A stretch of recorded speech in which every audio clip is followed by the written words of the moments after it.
What a good-looking group. Yes, we had a fantastic discussion here today. We just finished a very fierce debate on the possibility of a second currency, a complementary currency. But I was wondering, could you tell us a little bit about the type of work that you've been doing in the cartoons and how you go about when it comes to creating cartoons, and what sort of things do you let yourself be influenced by when you decide on what to do?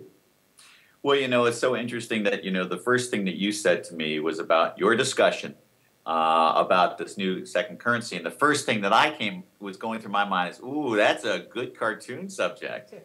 And because the interesting thing is being a political cartoonist is that really you are a columnist first, a journalist first, where I am, of course, using humor and I'm using pictures as kind of a different media. But the most important thing is I'm there to try to make a point and try to illuminate the discussion, elevate the discussion, I hope.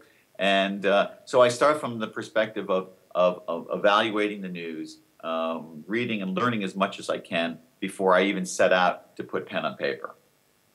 So how many cartoons do you actually produce? Well, over the course of boy, in my career, I've published over 7,000, I think.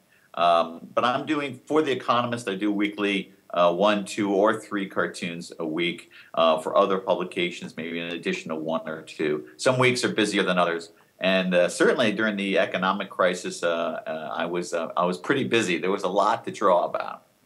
I'm going to see if we can take some questions from the audience over here. The connection works very well. So Edna, you have the microphone. Yeah, we've got Is there a few anybody here who wants to ask a question to Cal? In fact, one question, perhaps, Cal, that I might add. This is Etna Trainer here.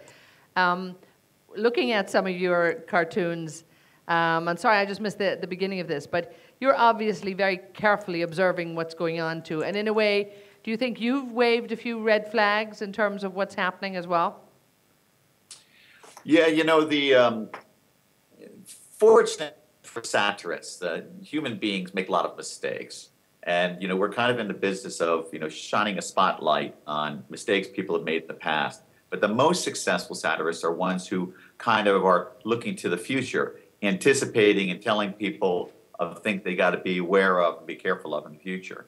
And it's also fortunate for me that I work for the Economist magazine, which I'm surrounded by a tremendous cadre of bright individuals whom I can tap and ask them about where things are going.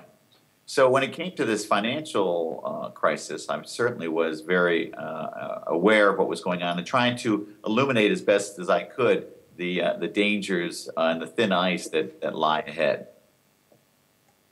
Gal, we have a very large cartoon over here, which is the board game that you made for the Christmas issue of The Economist last year. Can you tell us a little bit about that, how you went about that? Because it's so spot on. We were talking about it again today, and you become the winner when you are, as a bank, too big to fail. Yeah, right. Are we going to have another surprise? When I do a daily cartoon, a single little panel, it's usually consumed in 5 or 10 seconds by folks, and it's like a single sentence in a whole discussion.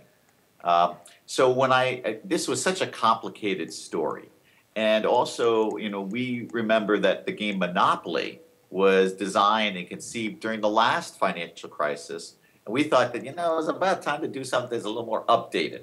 So I put my mind to this, and what I really enjoyed was this opportunity to tell a larger story in a whole selection of cartoons, and also perhaps to leave something that will reside with people over a longer period of time. A single cartoon, just like the articles written by many of the journalists that you have there, it's written, 2 days later, it's gone. Or as we used to say when you're in England, it's tomorrow's fish and chip wrapper. So, but with this, it was something that is a game that you could play over and over again. Hopefully, will reside over time. And hey, maybe 80 years from now, people will be saying, "You remember that game, Credit Crunch? What it really perfectly encapsulated the looniness of the time." What is your latest cartoon going to be about? Well, I'm looking at Obama's trip to Asia later this week. I think that's a good one. But even, I'm so interested in the conversation you mentioned about the second currency, because I think that's a very interesting subject of something that I would certainly want to cover, and I'm going to be looking closely at. Bernard, you want to send a message to to Cal about the second currency? We have Bernard Littar here. He did the presentation on the complementary currencies. Tell him to Skype me at my house. Okay, we're happy to do that.